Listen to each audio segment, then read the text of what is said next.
arrested for speeding one night, and had they stayed in jail, their lives might have been spared, as KKK members, ordered by Edgar Ray Killen, were waiting for their release to kill them. Their bodies were found, and their station wagon was found burning. Crazy. Niggas hawked out the jail to kill people? That's not crazy. Niggas don't even do that nowadays, but that's cap. Unless they in Chicago. Usually, but you don't really be seeing niggas hawk out the jail to, you feel me? And back then, they wasn't just, you feel me? They was beat, beat, beat. You feel me? They was doing that. So it's crazy, bro. RP to Domino, man. They Dubbing the case, My Bone. At the time, Ray Killen was suspected but released on good reputation for being a preacher. However, the case was reopened. That's a thing? You can get off for good reputation? That's a thing? In 2005, when a former KKK errand boy, Mike Hatcher, testified that Killen bragged to him about the 3 killings the day after the deed. Hey, you was KKK. Although he was 80 at the time, Killen stood trial for 7 days in 2005 before being charged with an unusual manslaughter charge instead of murder for the 3. Okay, she snitched. He gave up everybody else involved. 3 men.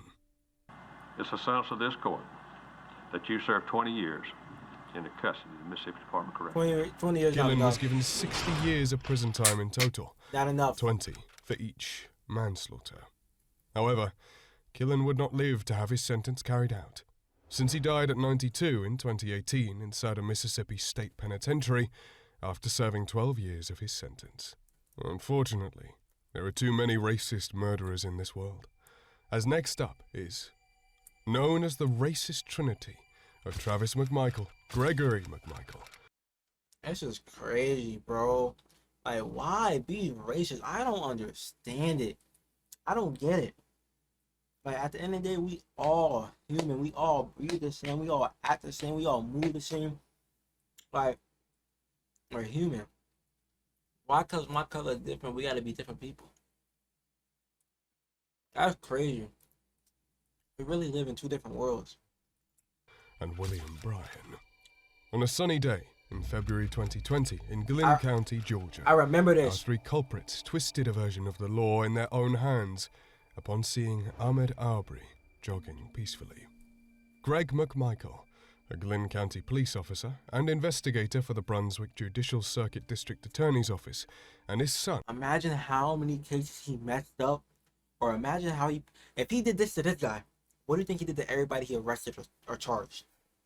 Think about that. Second, decided that Ahmad was a suspect in local burglaries.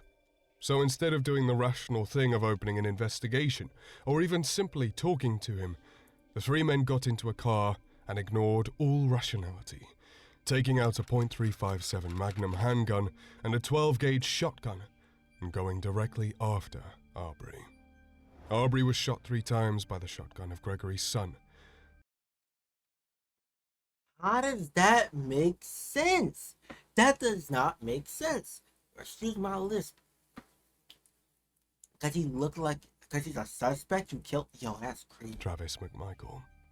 Police arrived on the scene quickly enough, but Lady Luck was on the 3 men's side, as they kept being ruled out for a lack of probable cause, and with a number of DAs recusing themselves from the case, as Greg McMichael had worked in their office.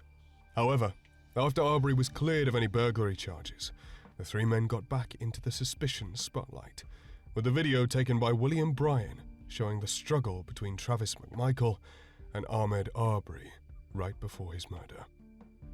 Oh, he took a vid. Oh my god.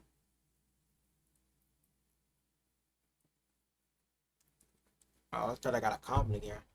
He took a vid. He spun on an innocent black man and took a vid. That is crazy. And say Bryan shot himself and his partners in the foot, and his directorial ambitions landed them in jail. The 3 men stood trial, and to no one's surprise, it was decided that this was a racially motivated attack. All 3 men received life in prison for felony murder. They gonna get their ass beat in jail. When people find out what they did, they took an innocent life for nothing because of color. And aggravated assault, while Travis was also charged with malice murder. With a swift hammer of justice, though, Travis and Greg had no chance of parole. Unlike William Bryan, who got a chance after 30 years, given that he's in his 50s, we'll doubt he'll take that deal when he's that old by then. We, the jury, find the defendant Travis McMichael guilty. We, the jury, find the defendant William R. Bryan guilty. We, the jury, find the defendant Greg McMichael guilty. Well, Why they all look like that? Y'all did it.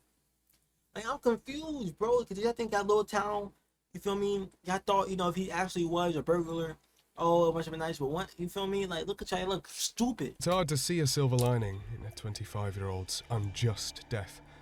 The case did lead to the introduction of hate crime legislation in Georgia. So at least Ahmed did not die for nothing, as the legislation will prevent quite others literally from died for sharing the nothing, though. same unfortunate and tragic fate. Ever seen someone embarrassingly make a scene and just lose it in a public place? Well, sometimes this can turn catastrophic. Like Jeremy Christian. Oh, that's the nigga that stabbed him. Oh, I know this one. Who takes the annoyance of embarrassing public outbursts to a whole new level. But this wasn't one just arguing over a grocery store receipt. In May 2017, Christian was on a public train in Portland, Oregon, and he showed his true racist colors. The train, just like most metropolitan cities, was diverse with passengers of different ethnicities and religions, and apparently, You know, like a train, you know, like transport, like public transport, you feel me? Like, you know, a public thing. I hate people, y'all. I'm not gonna lie, bro. I hate people that are like this, bro. this was enough to set Christian off into a frenzy. He started ranting, insulting, and even made death threats clearly racially charged. In an effort to defend their fellow passengers, two people, Talishan Mirdin Namkai Mesha and Micah David Cole Fletcher, stepped in to give Christian a piece of their mind over his aggressive and racist No, why does he look like that? behavior. In a horrifying turn of events, after some back and forth, Christian pulled out a knife and stabbed Micah, Talishan, and another passenger by the name of Ricky Best. The scene of the horrific crime was shocking, as Christian fled the scene as if nothing. The scene of the horrific crime Why the girl just standing on her phone? I guess trying to call 911. Get out the way. Why she just standing there? was shocking, as Christian fled the scene as if nothing had happened, Oh, someone grabbed as the if kid. he hadn't just taken the lives of two innocent people because of his twisted racism.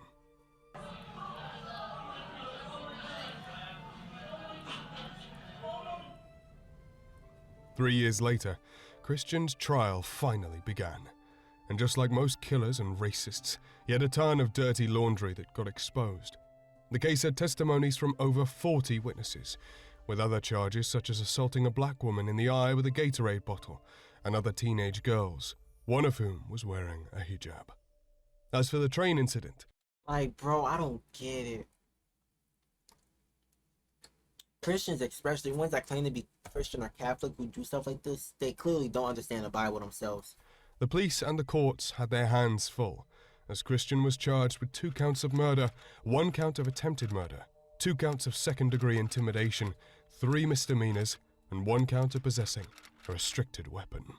Christian's crimes were so horrific that one survivor from the 3 attacks, Micah Cole Fletcher, said the difficulty of it was the sleep came with nightmares, including one where he's in a tunnel that slowly fills with blood until he drowns. Damn, bro, he really took 2 lives for nothing. Judgment Day was on the horizon for Christian, as he received 2 life sentences with no chance of parole, and an additional 51 years for his other crimes. I went to the blackest high school in Oregon. Where I'm from, we defend ourselves. You'd think that this would be enough for him to tone down and rethink his choices, but murderers like him usually have no reason. As he went on yet another rant inside the court against one of the victims directly, threatening to kill her in front of everyone. So it's probably fair I thought she, like, bro, like, imagine. to assume no one had an ounce of guilt for his punishment. Portland witnessed not one, but two shocking murders on our list, though. With the second one... If I was to move to Oregon, I gotta move to Portland then. Cause it's like, you feel me? It's the city. Like, if I move to a place like that, I gotta move to the city. Like, what's the city in Wyoming? Hell, nah, I can't move to that. Like, let me know cities like Iowa, North Dakota, South Dakota, things like that. I want to know. Russell Courtier. I have to move. True monsters like Courtier are exposed to the public when a simple argument turns into a despicable murder. It started when a random fight broke out outside of a 7-Eleven between Courtier and another man, Larnell Bruce Jr. This isn't your run-of-the-mill street argument, though, as CCTV cameras caught Courtier suddenly running after Larnell Bruce with a Jeep and brutally running him over. Nah, boy, if I'm getting chased by a car, I'm gonna hit left, right. Then I'm just gonna like, cause he can't turn as fast as he think he can turn. So I'm and he's not gonna have the reaction time. He's gonna flip. You feel me? He's not gonna have it. Or if I'm getting chased, I'm gonna go somewhere where I know the car can't go. You feel me? That's just me. RP this Killing man. him. RP We may everybody never like know that. what actually caused this fight, but we have a pretty good idea of why Courtier would do this. As it turned out, he was part of a white supremacist prison gang called European Kindred. He had the group's logo on his hat and even as a tattoo on his leg, which is a whole new level of twisted loyalty for something so heinous. After his hat was found at the crime scene and CCTV cameras caught him red-handed, he was charged with first-degree murder, and his girlfriend, Colleen Hunt, who was cheering him on in the car, her car by the way, on to run Bruce over, was charged with first-degree She thought she wasn't gonna get charged. Boy, to the rest of the dumb ass. She's stupid, boy. manslaughter.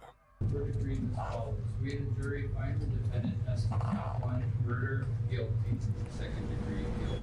Courtier set a record for Oregon's first hate crime verdict in 3 decades and received life imprisonment with no possibility of release for 28 years. Life imprisonment is the maximum sentence any killer can get, but it's probably not even enough for Larnell Bruce's mother, who had this to say to Courtier: "You allowed the devil to misguide you and take the life of such a beautiful young spirit. You took that life." How old was the man he hit? He didn't say. Cause if he was like a teenager turning adult, it's crazy. From us. Took With most everything, hate bro. crimes being committed by white supremacists against people of color, what happens when those roles are reversed? You get As to count 4, we, the jury, in the above entitled action, find defendant Corey Ali Muhammad guilty. Corey Muhammad. Racism-charged attacks are racist no matter what race it's against. And in the case of Corey, he had it out for all white people. It all started back in 2017 at Motel 6 in Fresno, California. Why does have to be the first one though, bro? I'm not gonna lie, bro. Listen, I know what he did, but bro, you could have put this in the beginning. Why did it have to be the last one? What's up with you? Where Corey shot and killed a security guard, Carl Williams. You'd think he'd stop there. No. He decided to go on an all-out war against white people with the inhuman excuse of, there is no point in going down for one murder. In his insane killing spree, There is no point in going down for one murder. Is crazy. Bananas even. Corey killed 3 more victims: Zachary Randalls, Mark Gassett, and David Jackson. Corey was charged with 4 counts of murder and 2 counts of assault. And although he tried to play smart and claim insanity, he wasn't fooling anyone and got sentenced to 206 years in prison with no chance of parole. We have it on good authority that he's never getting out to hurt anyone ever again. Nah, 200 is crazy. 200 is crazy. But that was KKK members reacting to life sentences. If you want to see more videos like this, let me know down in the comments down below. Don't forget to like, comment, and subscribe. Then again, it's your boy Hoodie KKK fam. Love y'all. Click.